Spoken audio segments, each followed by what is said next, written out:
Você vai assistir Simplesmente. Oferecimento Cofrio, sabor a toda prova. Celita, alimentos saudáveis, saborosos e confiáveis. Reflete, móveis e decoração. Vamos falar hoje de envelhecimento saudável. Gente, hoje tem tanta coisa que pode fazer com que a gente tenha prazer em envelhecer, não é verdade? Tanta coisa que nos traz felicidade, sabe? Tratamentos, fisioterapias, enfim. Para isso nós trouxemos aqui uma mestre em ciência da saúde. Nós vamos falar com a Fernanda Nogueira, que é fisioterapeuta capacitada para isso e vai dar 300 dicas para que todos nós estejamos bem. Então acompanhe aí, porque o Simplesmente com Heloísa Xavier já está no ar.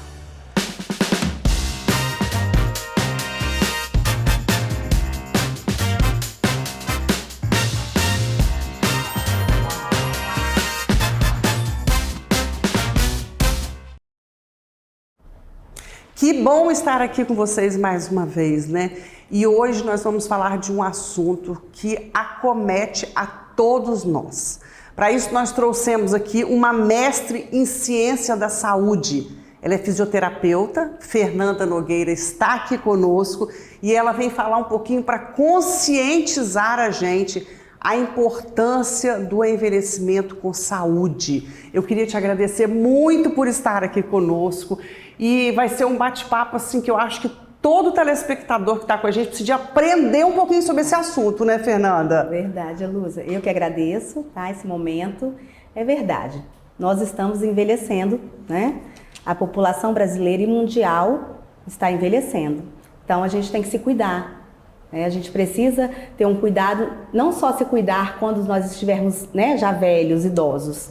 Na verdade, a gente tem que fazer isso é um processo. O envelhecimento saudável é um processo contínuo, né, que a gente vai otimizar a saúde física, a saúde mental, para que a gente, chegando lá na frente, a gente tenha mais funcionalidade, mais disposição e mais saúde.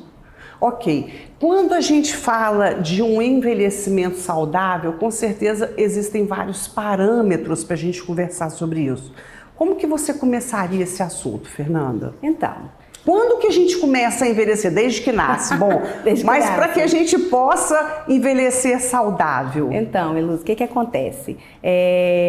Hoje, se a gente for pensar, daqui mais 30, 40 anos, a gente vai ter mais pessoas acima de 60 anos do que adultos jovens, né? Às vezes do que criança. E o que está acontecendo?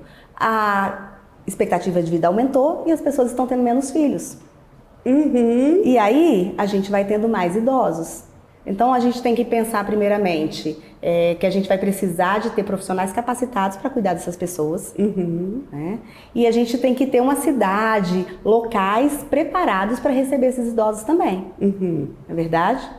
Fernanda, e quando a gente fala de profissionais, a fisioterapia ela vem crescendo muito, né? Quantos anos você tem no mercado? Então, eu vou fazer 22 anos de formada. Então, como é que era a fisioterapia e como que cresceu hoje? Nossa, cresceu muito, assim. É impressionante a gente ver como que... primeiro que aumentou muito o número, né, de profissionais, mas também aumentou a demanda. A gente tem muito mais hoje... os idosos, a gente tem crianças, a gente tem mais patologias, a gente tem mais coisas para tratar. E a fisioterapia, ela não trata só a doença, né? A gente trabalha na prevenção. Então, o fisioterapeuta, ele está na atenção primária, na atenção secundária e na atenção terciária, que seria a parte do hospital. Então, a gente está muito em todos os lugares agora. Então, a profissão, assim, do que eu vejo, né, da época que eu me formei para cá, a gente teve um crescimento enorme. Né? Muito mais reconhecido. Fernanda, e eu observo hoje o quanto a fisioterapia cresceu dentro de hospitais, né? Porque hoje a gente, quando frequenta um hospital, a gente vê a fisioterapia em todas as áreas. Todas as áreas. Né? Qual é essa importância? Às vezes a gente vê um caso de AVC, de oncologia. Todas as áreas, cardiologia, existe um fisioterapeuta. Existe um fisioterapeuta. Qual é a importância disso? Então, a gente falando, né, pro lado do hospital, nesse momento da Covid que a gente passou, foi quando mais, eu acho que apareceu, assim, né, Nossa, foi de suma importância, né? Quando eu comecei a trabalhar, eu trabalhei por 10 anos no hospital. A gente não ficava na UTI. né? E depois a gente começou, né, tendo fisioterapeuta. Hoje a gente tem normas para isso, né? A gente tem normativas que falam que tem que ter o profissional dentro da UTI já, tanto pediátrica, neonatal como adulto. E aí a gente acaba ajudando essa pessoa a se recuperar mais rápido, né, a voltar a ter funcionalidade para que ela volte para casa, né, o quanto antes e retorne suas atividades de vida diária. Gente, olha isso, que importante. Eu dei muito valor a isso.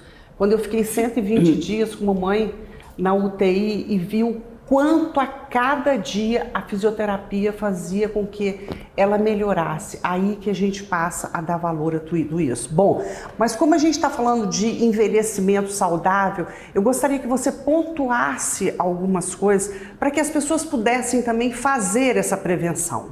Então, como a gente estava conversando, eu falei a questão da equipe multidisciplinar, né? Então não é só o fisioterapeuta, não é só o médico, nem só o nutricionista. A gente tem que ter uma equipe para cuidar, né, desse idoso. Então quando chega um idoso para mim, que eu percebo, né, alguma coisa de ou tá mais obesidade, ou tá um emagrecimento, não está se alimentando direito, o que eu faço? Vamos encaminhar para quem tem que encaminhar, né? Então a gente tem que ter a família, né, às vezes, porque o que acontece? A gente tem o idoso no Brasil de 60 anos para cima, né? A gente ultimamente está usando o termo 60 mais. 60 mais? Porque terceira idade é até 79 anos. E de 79 anos para cima a gente tem a quarta idade agora. Agora, olha isso.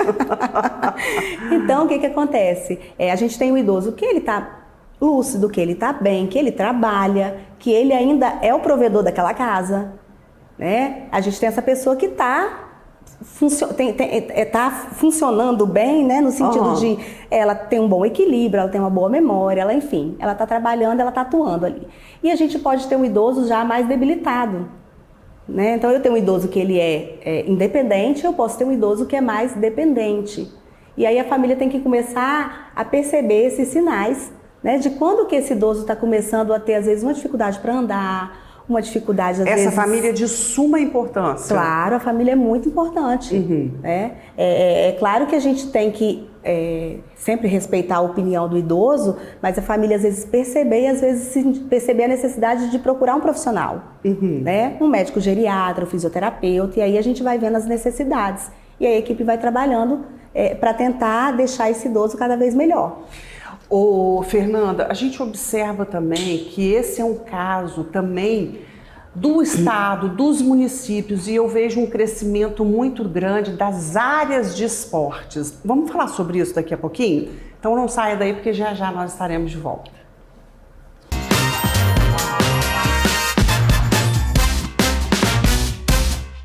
Você está assistindo Simplesmente. Oferecimento Cofrio, sabor a toda prova. Celita, alimentos saudáveis, saborosos e confiáveis. Riflete, móveis e decoração.